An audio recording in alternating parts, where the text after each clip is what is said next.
A Room with a View. Chapter 3, Music, Violets, and the Letter S.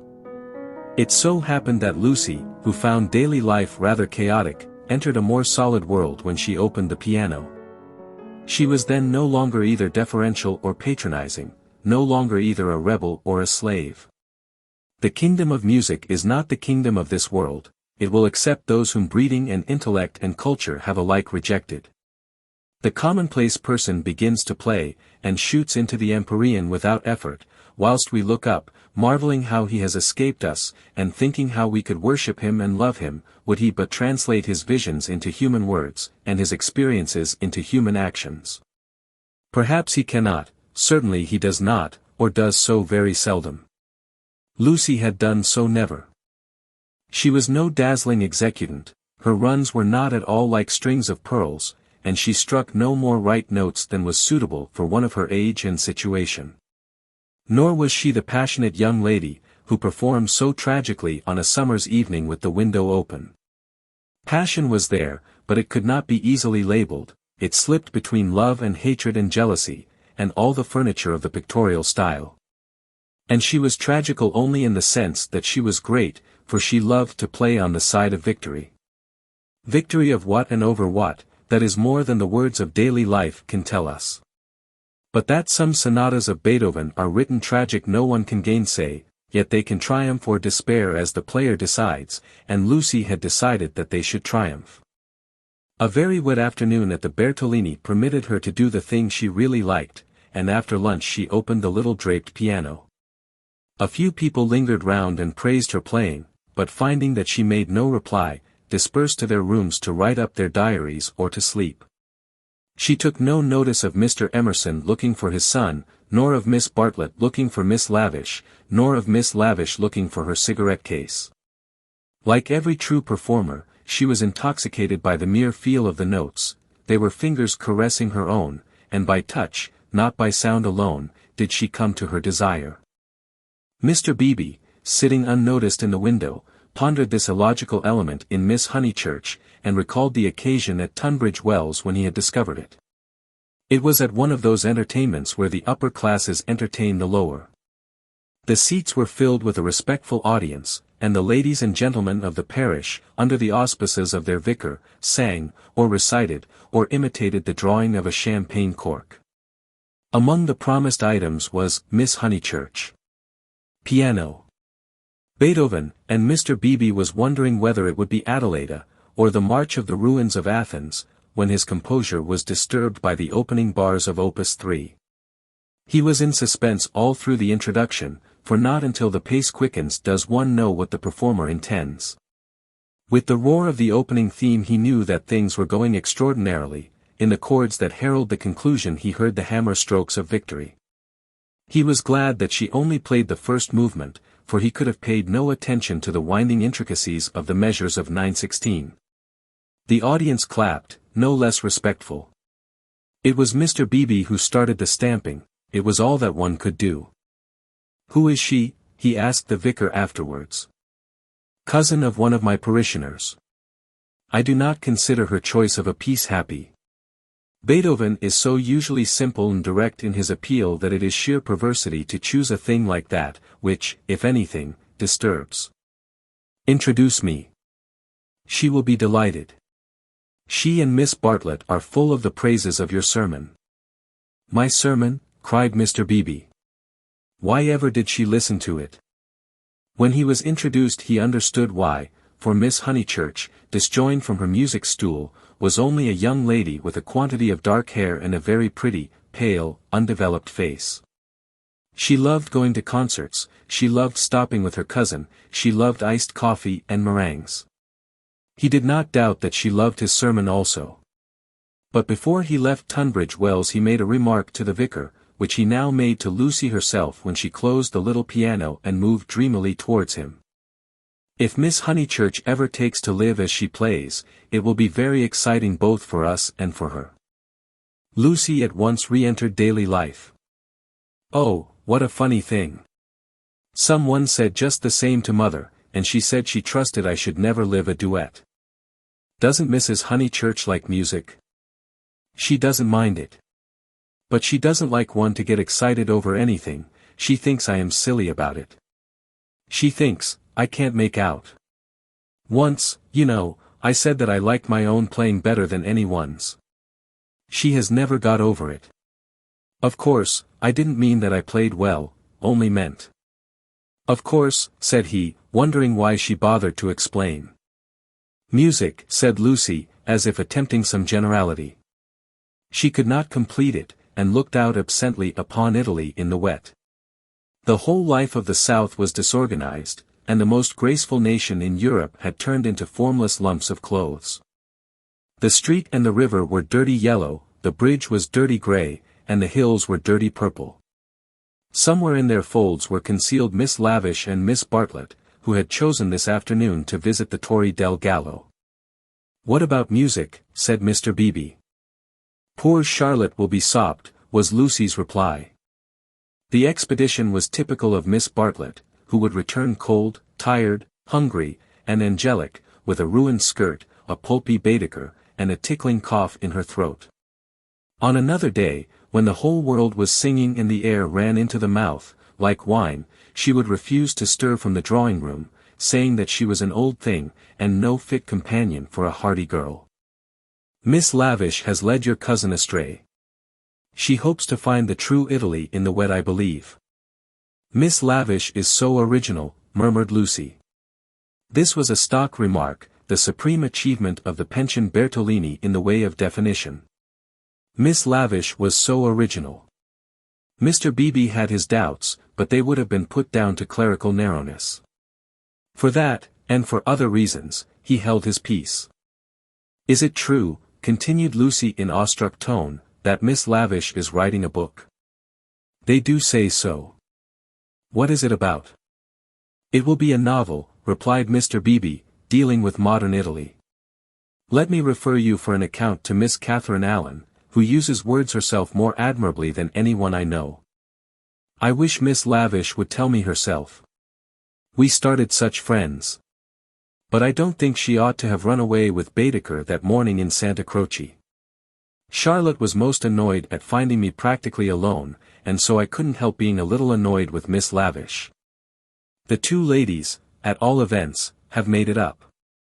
He was interested in the sudden friendship between women so apparently dissimilar as Miss Bartlett and Miss Lavish.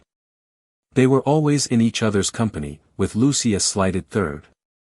Miss Lavish he believed he understood, but Miss Bartlett might reveal unknown depths of strangeness, though not perhaps, of meaning.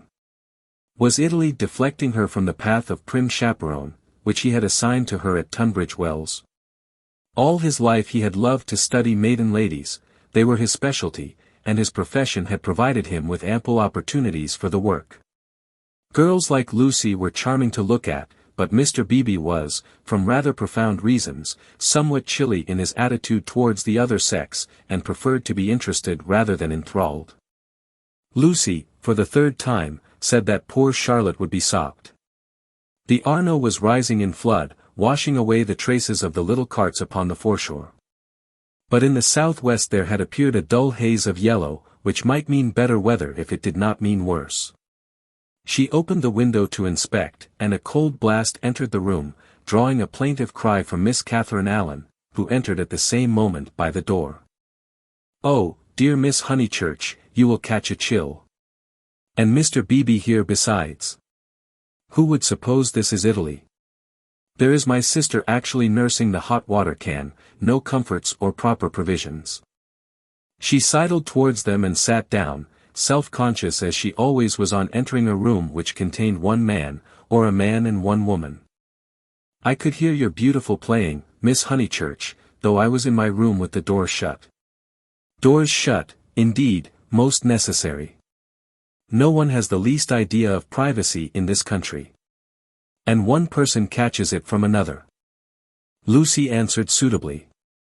Mr. Beebe was not able to tell the ladies of his adventure at Medina, where the chambermaid burst in upon him in his bath, exclaiming cheerfully, "Fa niente, sono vecchia." He contented himself with saying, "I quite agree with you, Miss Allen. The Italians are a most unpleasant people.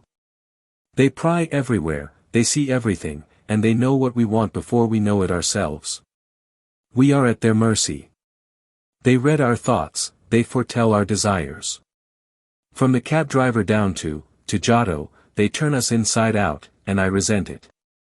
Yet in their heart of hearts they are, how superficial. They have no conception of the intellectual life. How right is Signora Bertolini, who exclaimed to me the other day, "Ho, Mr. Beebe, if you knew what I suffer over the children's education. Hi won't ave my little Victorier taught by a ignorant Italian what can't explain nothink." Miss Allen did not follow, but gathered that she was being mocked in an agreeable way. Her sister was a little disappointed in Mr. Beebe, having expected better things from a clergyman whose head was bald and who wore a pair of russet whiskers. Indeed, who would have supposed that tolerance, sympathy, and a sense of humor would inhabit that militant form? In the midst of her satisfaction she continued to sidle, and at last the cause was disclosed. From the chair beneath her she extracted a gunmetal cigarette case, on which were powdered in turquoise the initials, E.L. "That belongs to Lavish," said the clergyman. "A good fellow, Lavish, but I wish she'd start a pipe." "Oh, Mr. Beebe," said Miss Allen, divided between awe and mirth. "Indeed, though it is dreadful for her to smoke, it is not quite as dreadful as you suppose.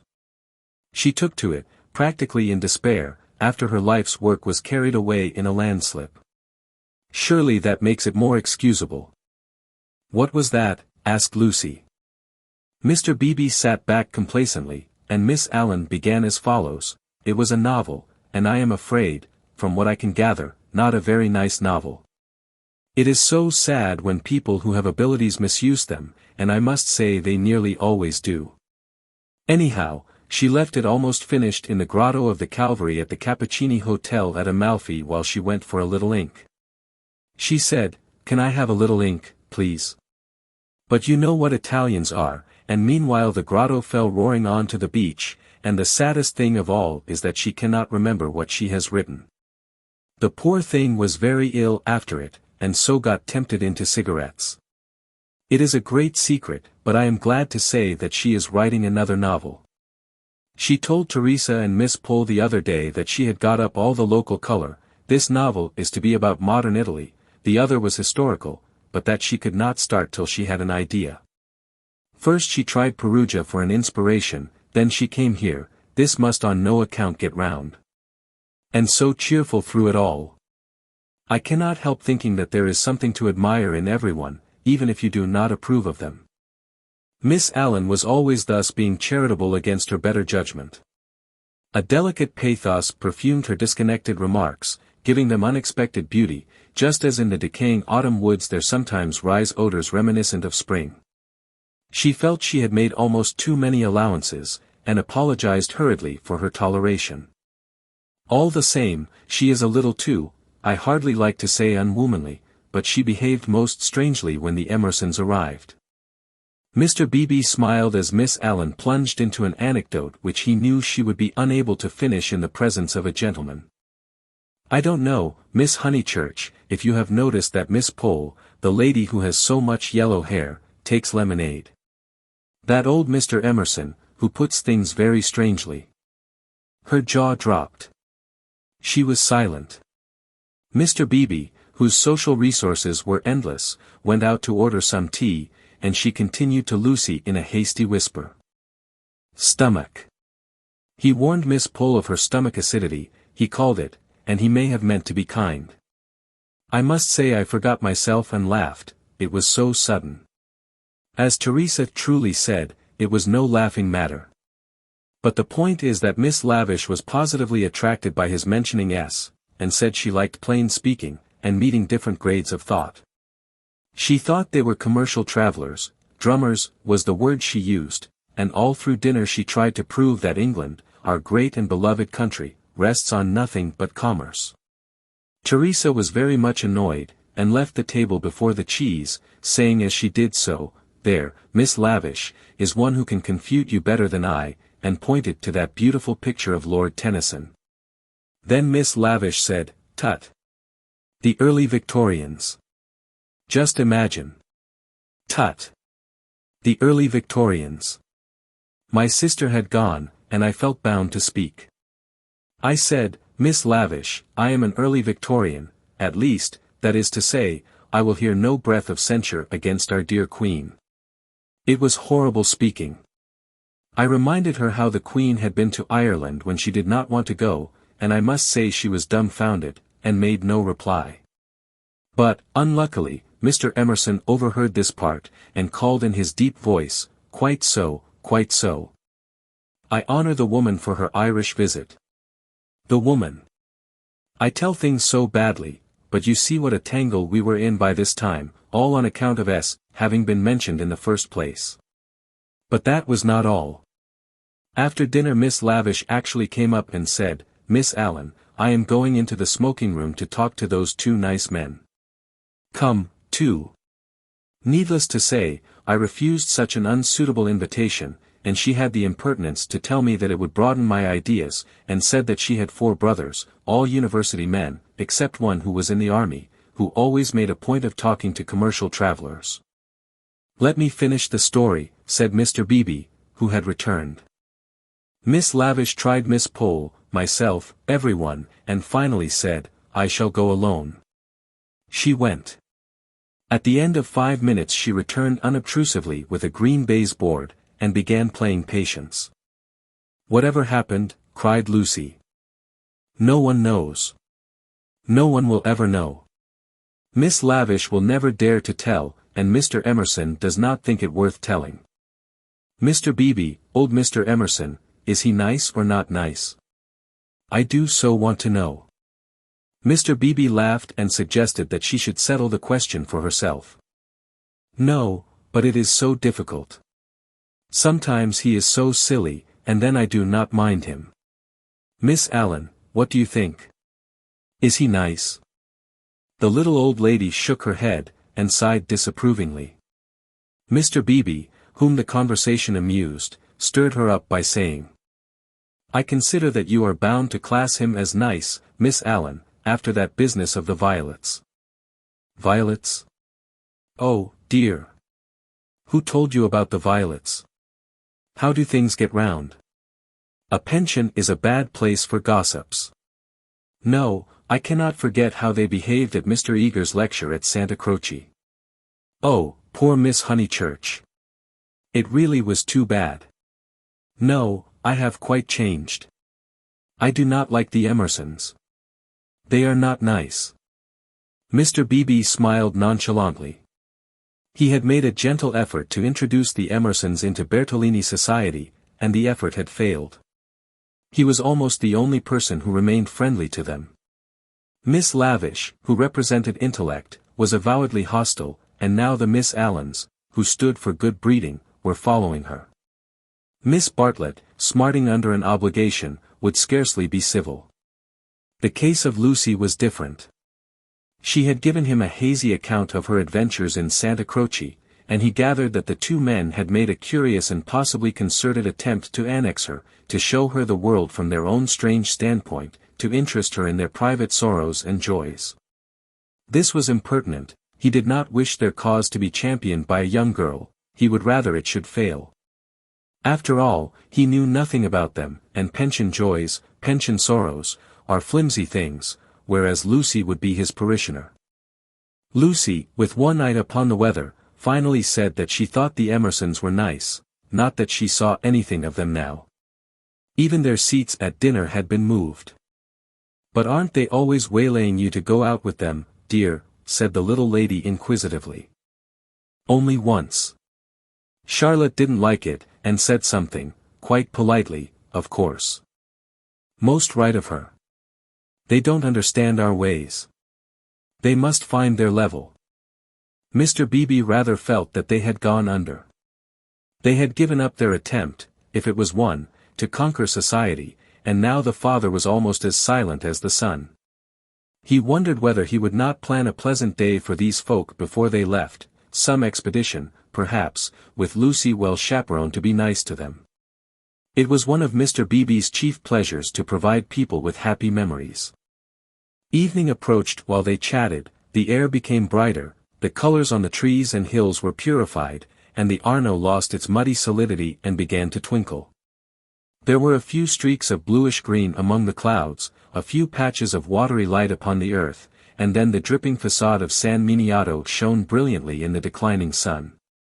"Too late to go out," said Miss Allen in a voice of relief. "All the galleries are shut." "I think I shall go out," said Lucy. "I want to go round the town in the circular tram, on the platform by the driver." Her two companions looked grave. Mr. Beebe, who felt responsible for her in the absence of Miss Bartlett, ventured to say, "I wish we could. Unluckily I have letters. If you do want to go out alone, won't you be better on your feet?" "Italians, dear, you know," said Miss Allen. "Perhaps I shall meet someone who reads me through and through." But they still looked disapproval, and she so far conceded to Mr. Beebe as to say that she would only go for a little walk, and keep to the street frequented by tourists. "She oughtn't really to go at all," said Mr. Beebe, as they watched her from the window, "and she knows it. I put it down to too much Beethoven."